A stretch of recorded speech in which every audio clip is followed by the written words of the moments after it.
This tutorial is powered by AskQuesty.com. Get help with your website on demand. And don't forget, subscribe for more tutorials. Hi everyone, so today I'm going to show you how to make a post sticky in WordPress. So I have some posts here. I'm going to show you how to do it on an already created post as well as how to do it on a new post.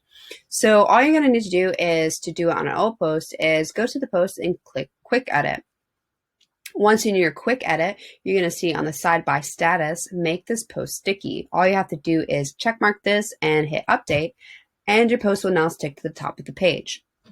Now, if you want to create a new post and you want it to be sticky, you can see on the side right here, and it doesn't matter what builder you have, you can see on the side, stick to the top of the blog. All you would have to do is click this and hit publish, and you'll be good to go.